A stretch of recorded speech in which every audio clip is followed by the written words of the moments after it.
All right, so in this video, we're going to look at how to use a new Google tool called Google Jamboard to pretty much mimic what we used to do in Padlet. Padlet is still around, it's still great, but they've added some limitations to where the free option you can't do as much with. So that's why I want to show you how to do this with Jamboard. So first thing we need to do is we need to access Jamboard, and you have two ways to do that. From your Google Drive, you can click on New, go to More, and you see Google Jamboard listed here.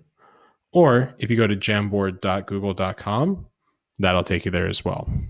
From here, you'll see kind of your dashboard where all of your jams are. So you can see the one that I played around with on May 13th.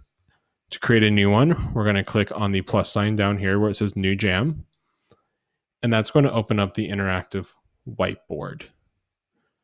So from here, we have all the fun features on the side, the pen tool, the eraser, colors, all sorts of stuff. The two that we're going to use to kind of recreate a Padlet feel is we're going to use the sticky note tool and then also the add an image tool. So if we click on the sticky note tool, you'll see it opens up like a sticky note.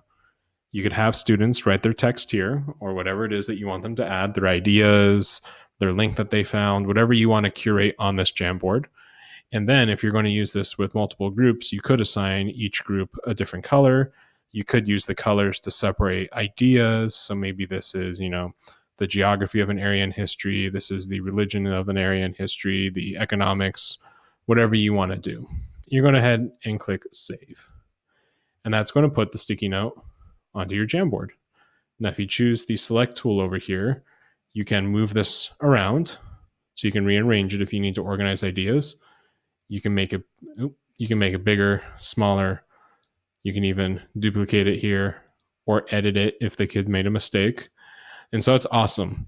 Now, to use this with more than just yourself and to get your kids using it, you have a few things that you can do. You can use this tool up here to add a frame, which is kind of like adding in a new slide in a slideshow. So you see I have my first frame that we started with, and now we have a new frame. So you could assign each group a frame in a jam, or you could just have them create it together. To have your kids share it, they can go up to the share button and actually type in who they want to invite.